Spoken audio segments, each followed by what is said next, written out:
Hello, everyone. Welcome to session 7 of the Playtime Sessions brought to you by Jima Esports. We are Jima Esports and Jima Group. My name is Kevin Sultani from Los Angeles with my partner in crime out in Dubai. How's it going, Jossam? What's up, Kevin? How are you doing? Great, great. How's it going over there? How's the situation? All good, doing well, and just getting on with it. Awesome. I appreciate everybody for having a bit of patience with us. We had some technical difficulties. We are good to go. And today we have a very awesome session. Dr. Firuz is coming on with us in the first session. And then we have James from the Call of Duty Activision leagues. He's the manager of the events there. But for the purposes of right now, we are going to give you a quick introduction of what we do here. Every Monday, we have the Playtime Sessions, which is a speaker series brought to you by Jima Esports, which is a digital conference experiences throughout the summertime where we've hosted, in the beginning, physical events where we educate audiences on different topics within esports and gaming, starting with gaming, where we had the legend himself, Nolan Bushnell, to kick it off, the founder, creator of Atari. Then we went through all the highlights, which some have to do directly with gaming and esports and some really don't, but aspects of technologies of touching on different parts of what we do. Today, we have a very special guest, very near to my heart. It's my old professor. He's a magnificent supply chain expert. Dr. Zal Firuz is joining us in a second. But Jay, I wanted to talk to you real quickly because this is kind of a interesting topic for us today, and not so much gaming and esports intensive as so much as an educational piece of what's going on and right now. This podcast and this session is not just about gaming and esports. These 12 topics are focused somewhere and we tie it back in. But today in supply chain and operations of data analytics that work within, everything's kind of taken a twirl. You come from a side of marketing, so your supply chain of ads and ad tech is a bit different. But we're going to hear a little bit about what Dr. Firuz is doing within management of, and I guess now damage control possibly, or flourishing. But we'll see what it looks like. 100%. I mean, look, just to bring it back, we've had so many cool speakers on the show, and not all of them have to do with esports and gaming. And I think, supply chain is a huge topic that you can bring in and out of the industry. And so great to have him on. And it's going to be really interesting to hear more about what he has to say when it comes to gaming in particular, and esports is also facing a supply chain question, right? What in terms of events and physical versus virtual, how is that changing the landscape? So yes, geared up for an amazing conversation. Most of the conversation today, we're gonna keep focused around just his work around supply chain and all the things that I've learned, getting up to speed. It's something that's in the shadows, but then it touches literally everything. It's an oxymoron to say that it's not just a supply chain. It's a cycle of, and businesses right now, tying it back in at the end, we're going to pick his brain on what he thinks about tech, supply chain specifically, and that's going to affect our industry. So I think we're going to learn a lot. But without further ado, I'm going to bring Dr. Firuz on and let him intro himself. And thanks for hanging out with us today. We got a really good audience from Dubai and UK mostly today. It's a little late in the day, but now we're back on. There we are. There we go. Dr. Firuz, how you doing? I'm well, thank you, Kevin. It's such a pleasure to see your face and to hear your voice after so long. Thank you so much for having me aboard here. I appreciate it, Jay. It's a pleasure to meet you as well, and thank you all for inviting me to speak and for welcoming me into what is a absolutely fascinating conversation, not only in terms of the context of supply chain, but also in the realm of how it's being discussed and analyzed here. So it's a pleasure to be here. Thank you so much for inviting me. The honor is ours, Dr. Firouz. Look, I'm going to just kick back and watch you guys from a distance in the backstage, but have a good convo, and I'll leave you guys to it. Thank you, Jay. Dr. Firouz, welcome to the show. Welcome to our podcast, this little mini series that within a larger podcast, video podcast, what we call digital experiences, because we do have some cool other digital experiences coming up. But today we're talking about a passion of mine in business and how it does tie in. And I like the way you just said it to also segue your intro back into this is now you're seeing supply chain touch different parts of business and new industries that are very impactful. And at the very end of this conversation, we'll bring in and pick your brain on what you think it means for technology and what's going on right now. But just to start us off, we'd love to hear from yourself, not just a bio that I'm going to be given throughout, but yourself. What's going on with Dr. Firouz? Who is Dr. Firouz, and how did we get to here? Well, I'll tell you, to start off with, Dr. Firouz is a very lucky guy for having the privilege of coming into the company of people like yourself, Kevin. Things are moving along well. Just as a very, very quick summary of a bio. I know you've posted some information here. I'm a supply chain analyst, somewhat of an expert and specialist in the area from a number of different angles, academics to consulting to legal consulting to these types of walks of life, so to speak. Just to give some context to whoever might be listening, Kevin and I, we met one another because I was a professor teaching a course at Harvard University, a course that I developed and still teach in supply chain management. It's the developed supply chain management graduate level course. And I believe you were in the course about 3 years ago, if I'm not mistaken. And it was fascinating because Kevin, I remember when we spoke, you were not necessarily just looking at what was in the textbook. That was maybe a fifth priority. It was more so how to actually apply and what we were kind of talking about and where the next step would kind of take it shape based on the concepts we were covering, which made the dynamic that you and I had much more impactful and interesting. So a little bit more context. I've developed the course at Harvard. I've been teaching supply chain management at Harvard for some years. I also hold a faculty position at the University of California in San Diego. In a previous life, I worked at Procter & Gamble in industry, in managerial ranks, handling a number of different verticals and horizontals within the Procter & Gamble portfolio of consumer product goods in Canada as well as in the US, working with various partners like Walmart and major players. Prior to that, I completed an MBA, 2 computer science degrees, worked in various areas of data analytics, and also did a lot of consulting within the area of supply chain management, in usually focusing on Fortune 500 companies, specifically the fast-moving consumer goods companies, which somehow or the other brought me into the world of academia. Since then, I've completed a PhD in supply chain, written a book on supply chain, had a number of conferences and these types of things and various steps taken within the world of supply chain management. And these days, in addition to academia and the book writing, the research, and these types of things, I'm also focused on various areas of consulting, largely legal consulting and litigation consulting, especially now with supply chain being somewhat of a hot topic because of COVID and because of everything that's literally changed the world as we see it. From a number of different perspectives and a number of different industries. So that's kind of in a very small nutshell, very summary kind of overview of my experience.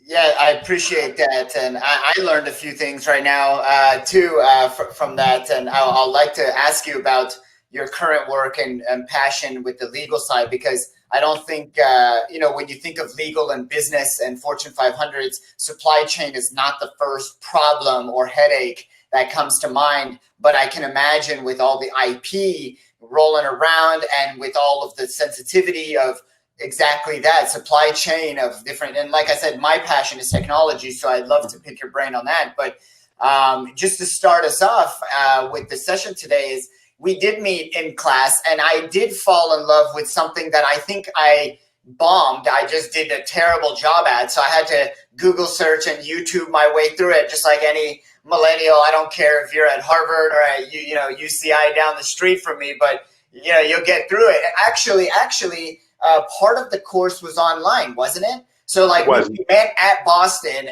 but most of it I was in Dubai. So I had to log on at like 2-3 in the morning. That's exactly what it was. And I remember I had to do this the chart, the supply chain, the tree, and that set me on a journey of analytics of what it looks like to analyze the supply chain from a 30,000-foot view, which is data and analytical and very high level, very Excel spreadsheet and algorithms and all the things involved.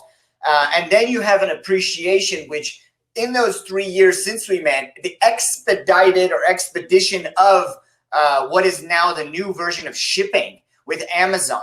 That's blown my mind to think of supply chain and that exact thing. So I applied right after we met to become like an Amazon DSP because the supply chain blew my mind that they could take these 3-day, turn it into 2-day. Tomorrow it's going to be 1-hour deliveries. And now they're popping up everywhere. So I got to visit the DSP over there, got to see it physically. I got to see the robots, but also behind the scenes aspect of it. But supply chain is even above that, right? That's in the background. Right. That's the coding, the algorithms and stuff. So what has been this 3 years, 4 years look like? And I'm sure the expedited of a lot of these technologies within supply chain as Amazon and has come up, right? I'm sure there's been massive improvements. Absolutely. So you're bang on. So it's interesting because in a previous generation, if we rewind, 100 years, it was relatively easy to see what a supply chain was. You had a manufacturer, you had a distributor, you had a retailer, you had a wholesaler. There wasn't much communication amongst the channels. It was basically you go from one to the next, to the next, to the next, and then you sell it, and the end consumer. And each step of the way, there's a little bit of a markup. So the 10%, everybody's making their own kind of share. Okay, things have changed obviously to a drastic point in which now that model is not even relevant for the most part. Now there's so much communication, there's so much technology, there's so much ability for transparency that you'll oftentimes see a manufacturer go straight to a retailer, manufacturer be a retailer, the suppliers are, and it's given rise to a relatively well-known term, and that term is globalization. That's what we was kind of a catchphrase, and we were talking about this years ago. Right. It's interesting because globalization was seen as kind of the catch-all, right? We were able to produce something at a lower cost, send it over, pay the tariffs and the taxes, have it distributed and sold, and make that much more as opposed to that much. Right? You're actually able to make a higher amount because you were offsetting your cost by being able to produce at a lower cost, right? So what we've seen in the last 3 years is that has been impacted by a number of different areas, right? Taxes, tax friendliness. And now as we move into, online shipping, online buying, all of these different types of purchase habits, we're seeing that model is moving in so many different directions. Now, as we kind of enter this new phase and this new stage, we're seeing that all of a sudden we don't have a model that we can kind of refer to and say these changes have been made, because now everything's changing all at the same time, almost all simultaneously. Demand patterns are changing, distribution models are changing, fulfillment levels are changing, restrictions on how we can get product from countries abroad are changing, what the timelines are and the lead times are. Everything's completely changing, which is going to mean inevitably that our supply chain as we know it is not necessarily going to be destroyed, but as it's continued to evolve, we might just see an acceleration in terms of the types of evolution that are taking place with the supply chain.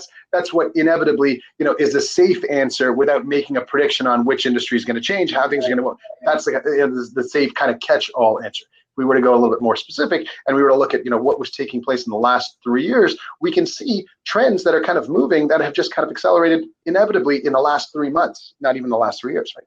And I think 3 years ago, Kevin, when we spoke, we were speaking about issues like how Walmart might be, needing to combat the threat of Amazon, taking shape and growing and growing and growing. And you look at what's taken place in the last 3 months with retail outlets being completely shut down, right? And that segment of people who were only going to buy in the store, like their mindset was, we need to buy something. Online buying, online purchasing wasn't even an option. I was probably guilty of that to an extent as well. Now, for 3 months, you don't have a choice but to buy online. So that's kind of where you go. And if you look at post-COVID, that's where things get really interesting, because from a supply chain perspective, all you're really doing is, largely evaluating demand, and making predictions. But if you look at post-COVID, all the restrictions and guidelines, you have to stand outside the store and queue up, 6 feet apart, because there's only a certain capacity that's allowed. You have to wear it. It becomes even more of an inconvenience, and online shopping becomes even more of a convenience. So we're seeing kind of the paradigms kind of, everything's shifting a little bit. Before, we had different silos of how purchase behavior would take place and how consumer buying patterns would take place. And from a supply chain perspective, you can apply to any industry as long as you're understanding what. Now we're seeing those silos, kind of changing. We're not seeing the in-person buying. We're seeing that go small. We're seeing online buying. We're seeing safety measures. We're seeing larger lead time that's kind of expected. There's all sorts of different ways that business is moving, and different expectations that people have to have, because there's not much in the way of opportunity for change. Yeah, that's interesting you said that, because obviously every industry is affected. And it doesn't matter really how big or small you are. Of course, the small businesses are taking the brunt of it because they don't have the runway. But I would argue that innovative businesses, and at the end will tie in gaming and esports, it didn't matter how small or large you were. If you were doing good work or had IP at any level, your business took a bump up. And that's just what's happened in the world. But with the supply chain of all industries has been affected. So big or small, I think we saw Nordstrom, another 400 stores. We saw, Zara is inherently smarter than the Forever 21s. And Forever 21s is going out. And usually now with COVID, at least in my mall, they said that you can't access the interior stores, but if you have exterior windows or access, you can access in. But those are inherently extremely large big box stores, the Forever 21s, the Macy's, but those are the ones that are going down, right? So there's nowhere to hide right now, because as everything breaks down, the supply chain, what I've learned is it's not that it's breaking down. There's sometimes a little backup, as we've seen, a bottleneck somewhere else that almost was perfected 3 years ago. And now that part is breaking down, and we just don't have a fix for that bottleneck or breakdown, because we've never been affected by something like this. So with technology, because it's extremely fast, of course we've been able to figure it out. But with physical world, retail and things like that, it's become a headache. Would you agree with that, or is it just a bit larger and a bit more complex? I bet, right? Absolutely. Without getting into the political spectrum and informational restrictions and these types of guidelines in terms of sharing data and anything that's tangible, anything that we can touch and feel and see and hold, is perhaps impacted to perhaps an unprecedented level. Now, I know the word supply chain disaster has been kind of mainstream over the last 3 months, and it's used to kind of encapsulate what's taking place in the world as we see it today, almost describing it as if it's something we've never seen. Interestingly enough, we've seen a lot of supply chain disasters. Right. A lot, right? Whether there's an earthquake or and each, there's all sorts of different industries and supply chains that are impacted, and then there's some that are able to kind of, not necessarily be as impacted as the others.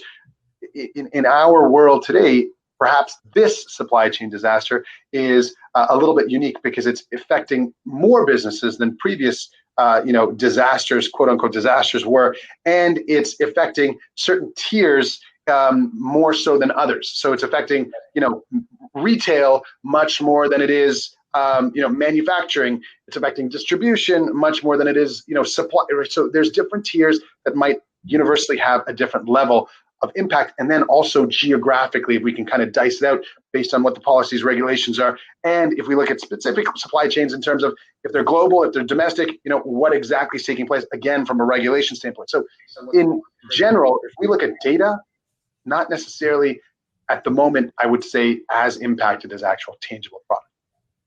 I mean, but what's impacted right now is what felt like short term, and its lasting effects are long term.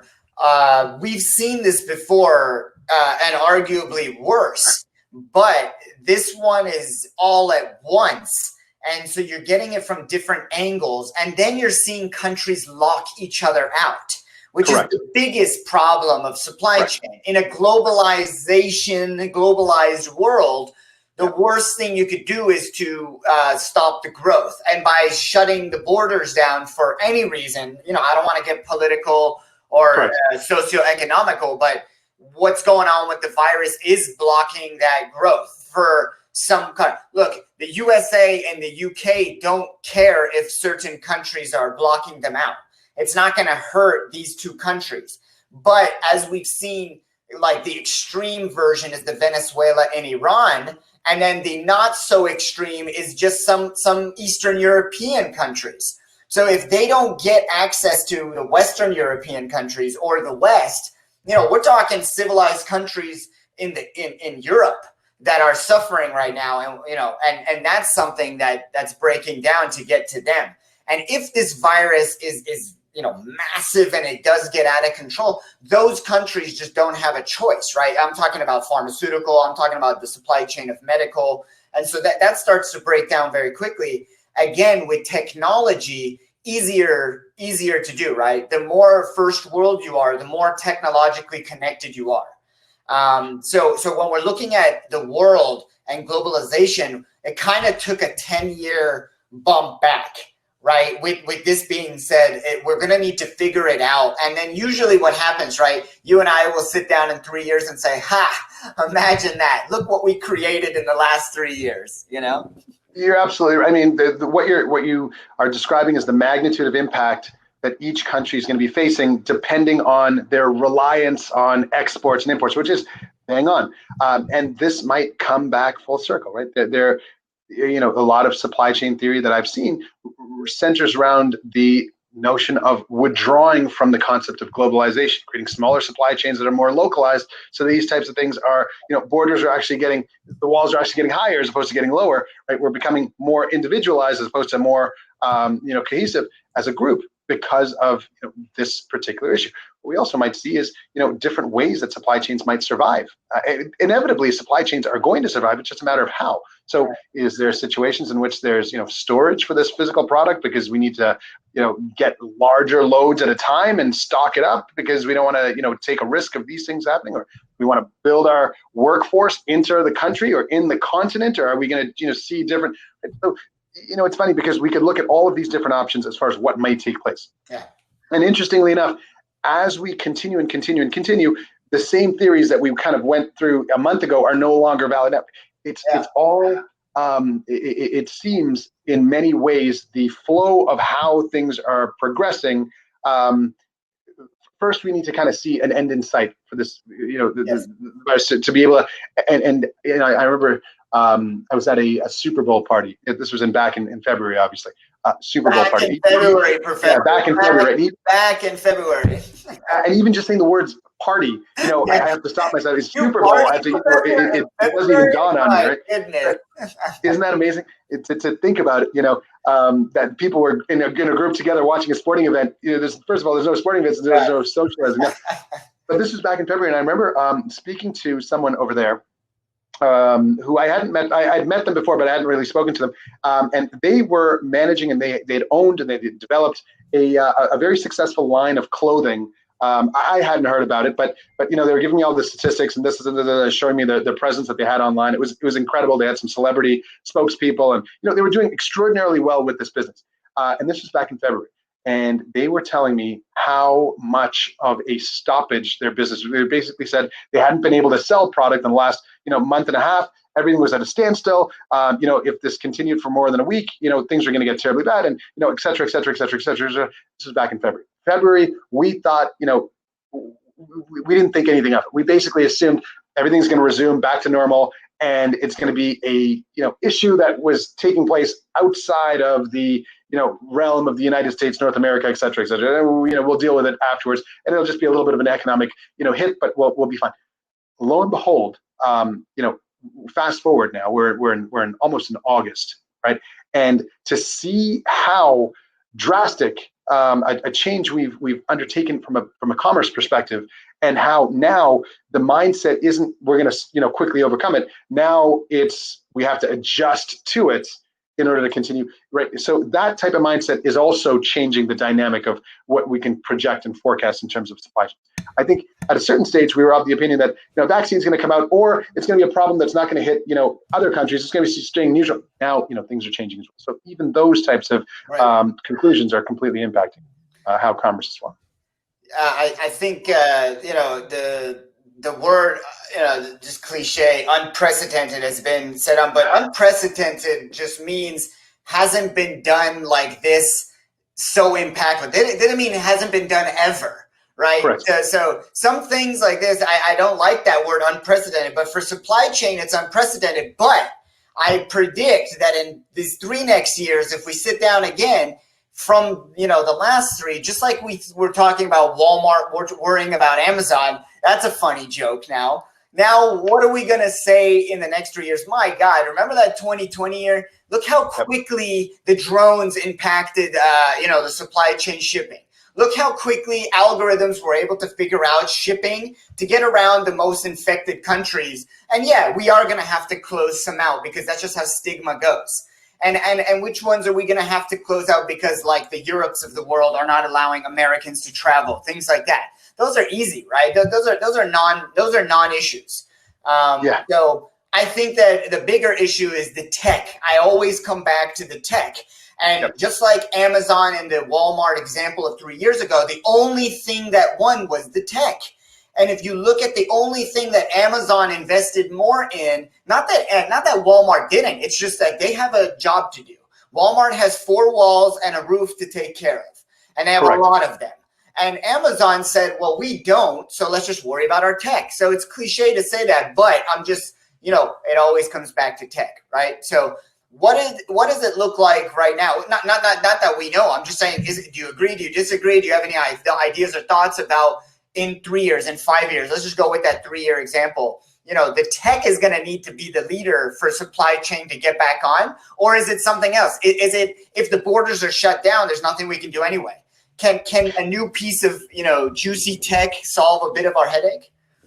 Well, it's interesting because if you look at another industry, if you look at the automotive industry, for example, you can basically say, okay, well, there's American cars, there's Japanese cars, there's German cars, there's, each, and we can also say, okay, well, there's, different manufacturing plants, but that knowledge is essentially ingrained, and that pool of knowledge can be basically moved, and manufacturing sites can be potentially, yes, I realize there's a lot of infrastructure and everything, but it can be kind of moved. When we look at certain industries, like the tech industry, for example, it's not necessarily as movable as easily. So the body of knowledge, the body of manpower, the infrastructure overall to make a computer chip, the infrastructure overall to make an iPhone or an Android, or where these production facilities are to keep them at a certain cost because the consumerism demands that certain price point. The ability of technology to continue to grow and innovation to take place, but the interconnectivity of the masses, all of these concepts that we've basically taken for granted for so many years are now coming full circle, right? And we are basically asking ourselves, are we at the point in which we need to make changes that are going to be long-term changes, or are we at the point in which there can be some sort of hybrid model? But inevitably, technology has been something we've been relying on, right? In so many ways. I mean, the whole conversation, the reason for why we were even having a class is because we were going online, right, 3 years ago. The reason for why the discussion point between Amazon and Walmart was even taking shape is because Amazon existed and they were, e-commerce, and everything was kind of moving along online. Now, if we look at things at this point, are we getting to a stage in which the advancement of hardware in terms of technology is stopping, and we're just going to rely on interconnectivity? I don't think so, right? That's not going to happen, right? But then we have to look at it. We have to say, okay, well, how is the transportation model going to take shape? Are we still able to move product back and forth? What we may see, okay, and now, if we look at other situations that take place, if we look at 9/11, for example, right? 9/11 introduced a wave of new security measures for when distribution of any product as well as passengers took shape. And what this was, potential people at the time were forecasting all sorts of, lag and lead time and this and that and and it was going to take you 5 hours to get through the airport before you got. But that was actually very well done in terms of how the security measures went and how seamless things actually went. Now, if we look back, prior 9/11, post 9/11, the amount of time that you take to kind of move product is not necessarily that drastic of a change. Okay, if we look at things today, are we going to be looking at a situation in which the lead time is going to be longer? So when we have, every October, we're used to getting a new iPhone. Does that mean every second October we're going to get a new? We see software updates come in, and these are kind of seamless. Are we going to be making more use of the infrastructure that we have before upgrading? Right? Is there going to be less segmentation that takes place? Right? All of these new factors come in because there might be not necessarily a slowdown in terms of innovation of technology. It might necessarily just be a slower process, or at least a longer process in terms of fulfillment of technology. Right. So, I remember we were talking about this in class. We were looking at the automotive sector, right? And we were looking at the automotive sector. We were looking at the iPhone sector, and it's amazing because if you think back to in the 90s, I'm kind of, not necessarily being specific here, but in the 90s, BMW, for example, had the 3 Series, the 5 Series, and the 7 Series. Right? Sometimes they had a little bit of an 8 Series, sometimes they had a little bit of a 6 Series. They had the Z3, and that was it. Okay, now look at what we were seeing today, right? The 1, 2, 3, 4, 5, 6, 7 Series, 8 Series just about to come. The X1, X2, X3, X4, X5, X6, X7 just about, right? And there's a i3, there's an i, right? All of these different models because the segments have gotten rather specific, and because the shelf life of an actual product is now. If you move that over to the technology side, it's just as common sense to see, right? Before, when an iPhone came out, there was basically 2 options that you had: black or white, right? That was it. And then you had the S model that came, and then it got a little bit further, and you had the XL, the this, the different variations. So and there's different processor speeds, different memory sizes, all these different things that were essentially just options that we could get. As we move to a world in which there's more restrictions, a longer time to actually have those products fulfilled, we might be seeing situations in which the innovation actually comes by way of doing more with existing hardware, not necessarily upgrading the hardware and growing with it. One of the cases that we talked about in our class was, and I don't know if you remember this, the concept of netbooks. And the fact that there was a certain time in which technology allowed for hardware to be distributed to the masses and marketed in terms of how much memory and how much speed and et cetera, and et cetera, and et cetera. And people were basically just kind of going on in terms of what they could get for the best price in terms of the most memory, without actually considering whether or not they actually needed all of that hardware capacity. And in most cases, it was absolutely not. In other words, they could have done with technology that was existing 2 years ago, right? They could have used it and been absolutely fine because the software and everything else that was kind of put on that hardware wasn't necessarily at the same level, but it was marketed to be so that may be an area where we see a slowdown. Now, if that does take place, it would be interesting because it's not necessarily going to impact the flow and the progression of innovation and growth.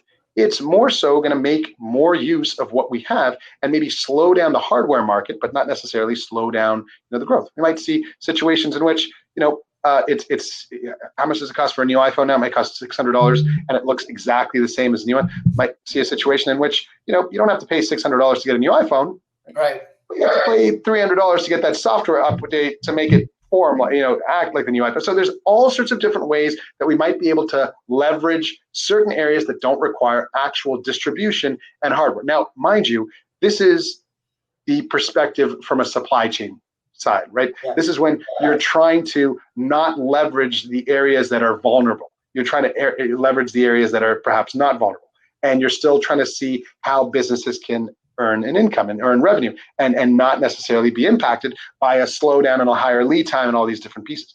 If we look at other supply chain disasters, did they make changes? Did they have an impact? Sure. Was it to this level? Probably not. What I'm suggesting, in other words, did they go down these paths? Probably not. Maybe to a certain very small degree, but not necessarily, not.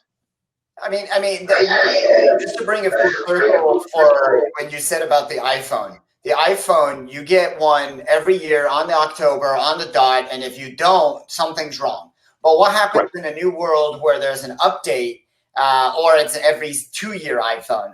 Does the consumer, then you need to give it a better product, right? So the full circle part for the purposes of like what we're doing here in the series is gaming and technology of like esports. Esports is very physically hardware driven. The keyboard, the mouse, is the screens, the I don't have to tell you, right? Just look down at your at your PC and you'll see at least 400 companies, right? And those 400 companies, I'm looking at my open face right here, they're owned by another 6 big guys, right? The 6 big guys. Right. But those 6 big guys still need to provide me my 6 things for all of this to happen today. And if you just wanted to become a streamer in the last month or 2, you can't find any of this equipment. I got that I need new ones. You see this bad shadow. I need a new light. I need it, but you can't find it anywhere. And my streamers, some of them are making millions of dollars doing live streams for thousands and thousands of people. So if they can't get that product, it's their livelihood at stake. It's literally like the farmer not getting the new tractor. But we don't ever have tractor problems. Today we have technology problems. Could you give us a little bit about what the technology breakdown looks like in like a keyboard, a mouse that's so heavily reliant on China right now? Just talk us through the supply chain part, how it's broken down, and not a prediction, but how does something like this get back online when you're talking about China, the disease or whatever, the virus, and these 2 countries now blocking each other out for taxes, the virus, and travel. How does something like this get solved? It's interesting because there's 2 ways that this can there's many ways that this can go, but there's 2 kind of obvious ways that this can you can kind of foresee. One is that there's not necessarily the reliance on trade. So basically, if someone is completely working, in a space in which technology is where you kind of have to go to the source instead of having the product come to you. So what does that basically mean? Does that mean that we might see more companies set up in areas in which the manpower can move to? So if you can't, if business is relying heavily on technology, but you can't export that technology, does that mean that you import the manpower and you set up shop in the actual country? Right? This is something I read in terms of a theory. I mean, it's beyond the realm of what we can kind of envision, right? Having a company go into an area just because that's where the accessibility is, as opposed to bringing the product and everything, outside. The other way is to basically see how that manufacturing cycle can be, executed and duplicated. I would assume that would be the more likely stage. So in other words, is a keyboard something that is technologically unbelievably advanced? I would say no. Okay, I would say absolutely not. Right? I would basically say it's been done for so many years that it's basically perfected, and there's so many examples that can be duplicated relatively easily. And what that basically means is that that same keyboard, right, that you or I, we're used to getting, we're walking into a Best Buy, we can buy it without thinking twice, right? And if we want a good quality one or better one, okay, that's fine too. We can also buy those, right? Now, if that demand is not going to change, in other words, if there is still going to be that demand from, let's say, the American population that needs those keyboards, then that product needs to come. So from a supply chain perspective, it's basically going to be somewhat of a demand that needs to be met. And what that'll inevitably mean is that that product needs to be produced without restrictions of transport. What does that mean? If we're going into a situation in which we're mass producing keyboards in the United States or Canada or North America as a whole, that price of that keyboard is not going to be $20 anymore. It's going to be $60. Exactly. Right? Exactly, right? I was just about to hold up a pair of these, right? How much does this cost coming out of China now, Professor? Because these guys are getting it at $299, and that's really expensive. I actually think these are $599. One of our players found. Then I got a $600 keyboard. Right. That keyboard is not the same keyboard that we use. But that IP, I agree, is not rocket science. We're not going to Mars here. So what's the give, right? They're not going to sell their IP. We're in this trade war. So what I hear is, and I'm hoping, is we need innovation, and people need to solve this problem, right? Because like you can't ask it to come, and if it's not going to come, you need to create it. But at the same time, for today's purposes, my player needs this keyboard for the tournament in 2 weeks. And if he doesn't, he'll probably not win, and then we'll lose our sponsors, and there goes the whole ship, Right. I mean, it's not necessarily a critical, it'll basically just mean that the supply chain cost that was from the point of manufacturing to the distribution is needing to be evaluated as well. So right. In a prior generation, it cost $1 to make that keyboard, $5. I'm just using bold numbers here. And then it cost 50 cents to distribute it, and then it cost another 25 cents to get through the tariffs, and then that product I'm assuming was sold for $5. Right now, all of a sudden, that labor cost is not going to be $1 if I'm using the same the same ratios here. It's going to be, let's say, $7. Right. And but we're saving on the distribution costs, we're saving on the tariff costs, right? So now that same keyboard is going to be $7, and now the retail side, if we're going strictly through e-commerce and online, perhaps we are avoiding the cost of shelving, so that cost can also be minimized. So essentially, we're not looking at the traditional supply chain in which we're minimizing costs. We might be looking at a new supply chain where it's being manufactured completely somewhere else, and we're trying to get those costs down throughout the chain by cutting different stages and offering it to the consumer the same way. However, it occurs to me, unless there's other things that come up, it occurs to me that inevitably that cost is still going to be higher. Right? It might not necessarily be drastically higher. The example that I gave, $7 and $2, might not necessarily be 5 times. I would imagine not, but it will likely be a little bit higher. No, spot on. And this is so important to note right now for the conversation of gaming and esports, because everything has already gone up because of supply and demand. That's a whole nother story. But the supply is not there. We literally need 100 times the inventory that was in January that is now for July. Without exaggeration, there are some pieces on the market that are 100 times more valuable to that streamer because it's the only thing they used to use, right? So I know guys in certain esports, as you know, esports, there's not just one NBA. Within the NBA of esports, there's 100 different games, right? There's multiple different, there's a shooting game, but certain big guys in the game, the Kobe Bryants, the Michael Jordans in the game, they only play with certain keyboards. They only play with, and if they don't, and that's going to be very interesting as that breaks down, because big teams have 5 or 10 in their closet.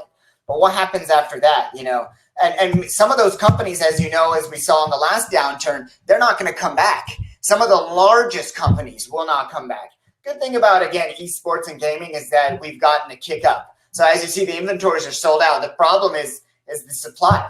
Right? They need to keep up. It's like Netscape 2.0 is like they have the best product. They're there, but they just don't have the money to feed the beast. Right? Sure. Yeah. And I honestly, if I am making a prediction, which I've tried not to do usually, because there's so much not necessarily misinformation, there's so many different types of new information that are coming up. But if I had to make a prediction, I would basically say that the level of consumerism that we have, in terms of how people are basically purchasing, living, the style of, basically the momentum that we've got going, there is inevitably going to be demand to continue that momentum, to continue that shape. It might look a little bit different, but it's inevitably going to be there. In other words, what I mean is, I don't foresee people saying, you know what, we can't get the keyboard that we like, we're going to donate our laptop and let's forget about this whole e-gaming. That's never, I do not foresee in any way, shape, or form that taking place. What might be taking place is we have to find an alternative for what we're used to using, because we're having to continue what we're doing and what we enjoy doing and what our livelihood is, but now we have to find an alternative way to make that take shape. Right? Yeah, it's just interesting because you don't hear that ever, even during wars, that Michael Jordan couldn't have access to the Spalding ball or Wilson or whatever. Never, ever, ever, ever. Right. Yeah, America would have stepped in and built a new one. But this is industry that's so young and so heavily reliant on technology, which equals China or Asia, Southeast Asia. And for the longest time, the biggest companies now, the developers are Chinese. Tencent is a big buyer of all things gaming. And they're innovating like crazy. So we can't hate them, because as long as you're innovating, that's what industries love. And they're growing and they're making everything better. to be honest. Correct. They're making everything better. So I'm not throwing stones. I'm really genuinely excited for what they're doing. I'm sick of the trade war and all the things going on, because it just kicked everything in the butt by 10 years backwards, right? So that's my passion for the gaming supply chain side that we'll leave there. To wrap it up today, I put the link in the bio for everybody, or in the thing, the event chat for everybody. But from you yourself, I'm sure we talked about some topics today, subconsciously or indirectly. But right. give us a little bit about your book. Dr. Firuz is an author, not the first time, but the first time I believe published on an Amazon or out for everybody to purchase. I put the link there for everybody. He's written some stuff online, I believe you can find, or maybe I think you said if you ask, you can send it. I believe your thesis from back in the day and some other stuff. But please enlighten our audience about the book. Check out the book, and then we'll have a quick conversation about it. Absolutely. Well, thank you for that opportunity again. Yeah, I think I have probably yourself as well. There's only one person in the world named Zal Feroz, and there's only one person named Kevin, right? So wow. Just Google my name, no,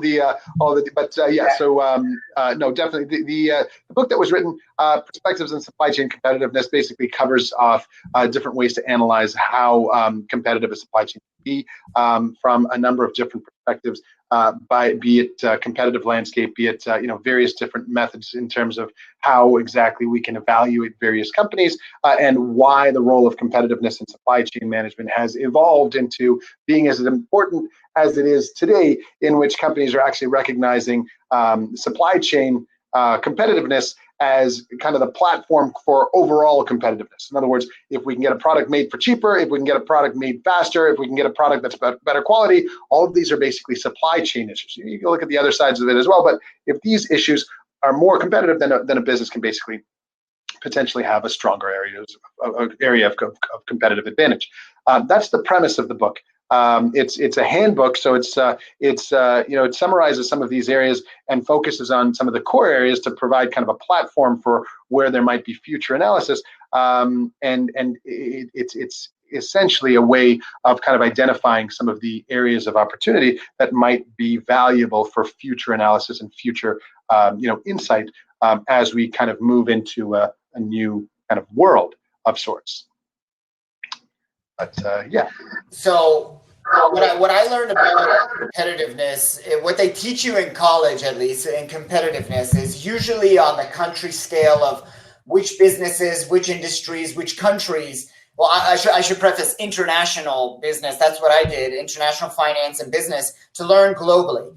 And supply chain is stuck in there somewhere. It's in there. But it doesn't get the prowess. But then you read things and you see how interconnected. And then you need a kind of kick in the butt with the, unfortunately, the 9/11s, the financial crisis, now this virus, that to see the breakdown of and the enhancement to as it passes. And so your book, the competitiveness scale, is it, for us people that are less supply chain experts, is it that it's not so much a ranking of, but you look at the supply chain and you see, okay, I see the bottlenecks, but now let's see where other companies, countries, industries are competitive, less competitive, or having problems with their bottlenecks, and take advantage of it or fix it. You're bang on. So essentially, if we look at various companies and some of the decisions that they've made from a supply chain perspective in terms of how they've offshored product, how they've outsourced, production, how they've managed to innovate in terms of quickening their supply chain or adding quality control to basically make a product come from wherever it's being manufactured to their outlet in a shorter span of time, how they've repackaged product, all of these types of things. All these types of issues are supply chain focused, right? And we can see that you're absolutely right. I mean, it usually is a certain point in which companies kind of focus on, or not necessarily companies, but when we kind of look at a business, we want to see where it's competitive or not competitive.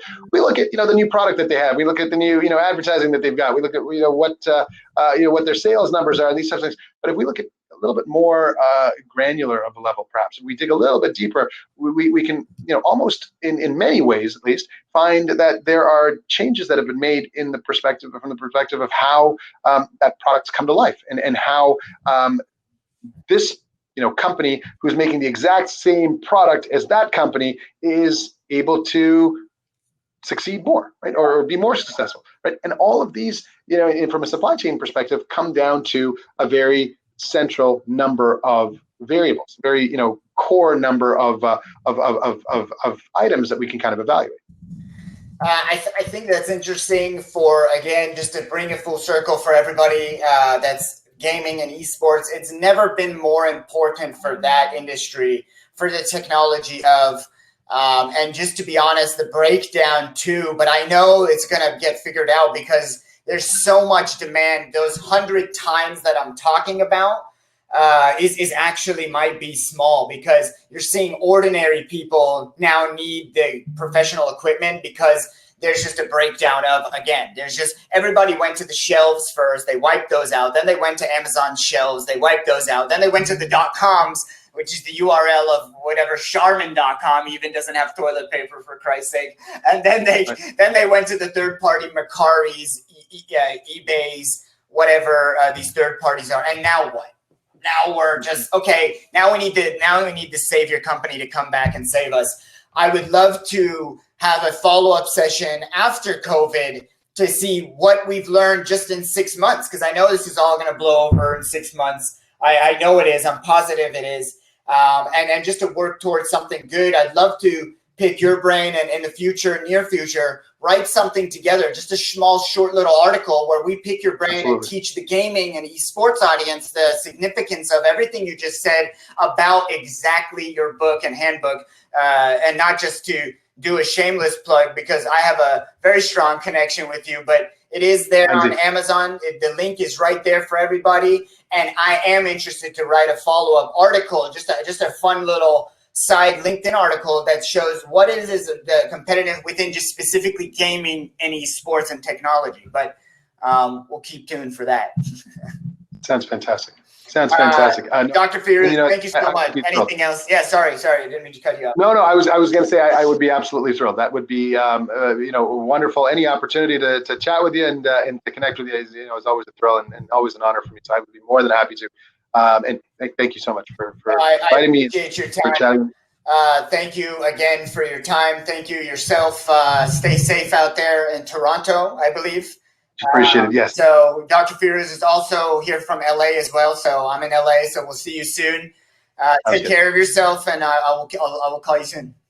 Sounds great, Kevin. Thank you again. You take care. Stay safe. Okay. Bye-bye. Thank you, everybody, for today's session. We went a little over as usual. We always say that, but we end it with thanks for joining us. We appreciate your energy. Next week's session, we have, actually, it's a toss-up. We haven't finalized it yet, looking at the board. But the following session in August are the two finalized sessions are going to be in advertising within gaming and esports. In-game advertising is the key there. And we're going to talk to some federations and associations around the world.